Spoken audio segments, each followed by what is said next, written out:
Kazakhstan, Cardiogram, Darajan Omerbayev, director. Праздник ожидает того, кто обращается к Пушкину, кто любит...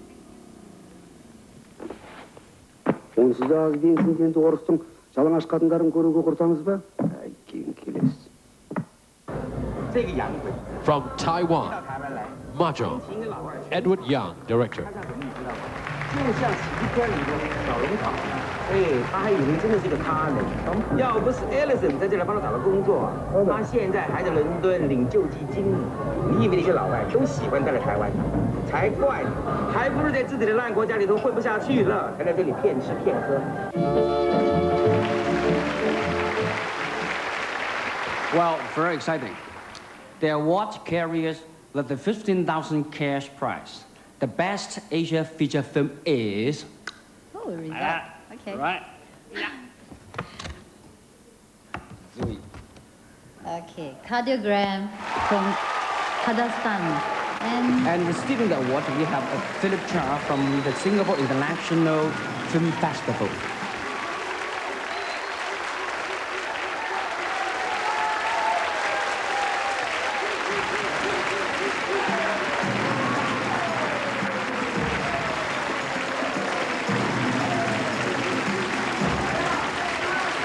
I'm always glad whenever a great film wins. It was very tough to bring in Cardiogram from Kazakhstan, and as you can see, it's equally hard to bring in the director. I really hope that what this award means is that we can turn more Singaporeans onto Central Asian film, and definitely we'll be showing more Central Asian films next year. So, ride on, Kazakhstan.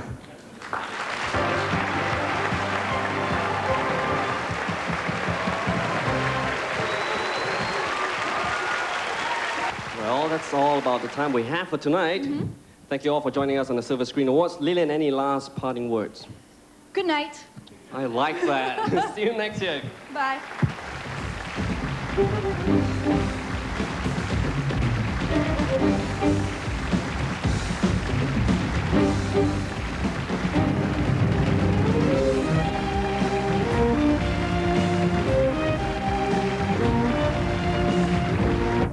Well, she might not be on everyone's screens, but she's certainly making the news as usual. Well, Showbuzz chats her up about a New York trip that never happened and finds out what she's been up to lately.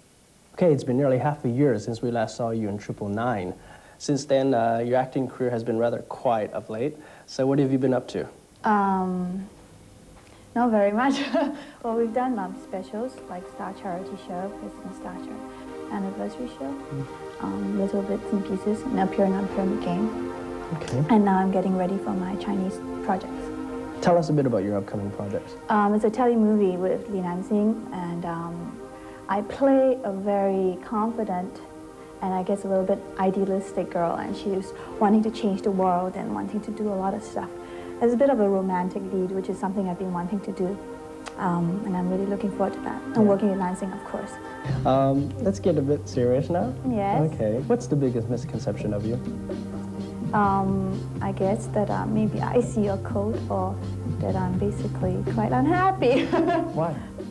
I don't know. I guess maybe I'm quite straightforward when I say certain things, or maybe I'm just a little bit more apprehensive of interviews now, and maybe a little bit quieter. What makes you so apprehensive about interviews? I have found out over my previous experience that a lot of what I say don't necessarily come out on print, and or it can be manipulated to mean otherwise, or that I do not have to say anything for myself to be quoted, and it has been to my detriment as well as to my family and my friends, and I think it's been a very painful but learning experience. Leland has been the subject of countless magazine and newspaper articles, and it seemed to many that she deliberately made a public figure of herself. But revealing photographs aside, we asked Leland if she is indeed as media-hungry as everyone believes. On my part, yeah. I deliberately got the sources. Do you? No, not at all. I think also that is another possible misconception, that people assume that I go out and do this. But Why do you think the media loves to profile you? I have no idea, but I'm glad. I mean, I'm very grateful. I mean, they could easily focus their attention on somebody else, but at least somebody is interested in what I'm doing. And I guess the difficult thing was when I had not expected, I was not wise enough to realize the limits, or not limits, what my job embraces. And I was naive enough to think, oh, this is what I can do or what I can't do. But really my private life and my real life, or my real as in R-E-E-L, is a very gray area. Do you think you've been too open about your private and personal life? Not at all. You think so? No, I don't think so. I've tried to keep it quite private. But I'm not the sort of person who would be a little bit constipated in public and not, touch anybody, or, yeah, I'm just very open as a person in my views or in my lexical expressions, as well as physical expressions. So. Now, on the other hand, the media has... Why are you talking about the media all the time? Because that's what the public wants to know. That's what, okay. Well, we've heard stories about you supposedly having romantic links with Hong Kong actor Michael Wong. We've heard about you and your co-host James Lai. And now we hear stories about you and Star Search winner Jerry Chang. Any truth behind these stories? No. Unfortunately, I wish all these men could fall on my lap, but no. How do you think these stories come about?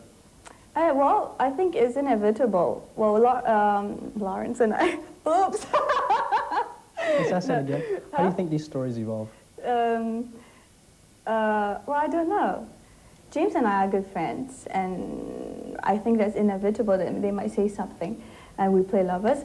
And for Jerry Chang and I guess he said some very flattering things about me. And during Star Search, I've only worked with himself and Siu Li and some other people. And I guess there's a platform for people to say things. Michael Wong, I have no idea why people said that. Do you like any of them? Like them? Would you like to clarify what do you mean by like? Like, do I fancy them? I've said this to the new paper. I have a boyfriend, so. You're very private about your boyfriend. Yes, I am, because he wishes to remain anonymous.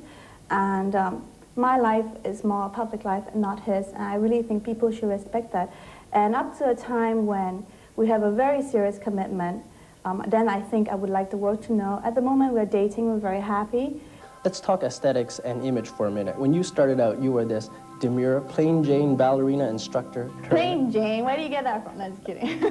Turned actress. Now here you are, this sexy, attention-grabbing, and anything but shy star. You flashed off your figure. You even showed off your pierced belly button to the media. I got duped into that, but never mind. Okay. How and why did this transition, if it in fact is a transition of image, take place? I've always been well, I guess everybody has different sides of themselves. No one is just a banal, one-sided creature. And I am definitely, I was definitely a much sweeter, more quiet-spoken, easy to shove around person. Not that I'm not easy to shove around now. And with the role I had in Masters of the Sea, it was so sweet, and everybody was like, girl next door, girl next door. And it was absolutely my first time with the media, and having all this attention. All my life, I've had only one focus, and that was dance. And in dance, it's a very private, disciplined art form where you have absolutely no association with anything else. You breathe, eat, live, dance. And suddenly to come into another world, not necessarily something so exaggerated like the media world, it was very new to me. And to me, it was a personal thing. I would like not to be typecast because it's more to me than a sweet thing.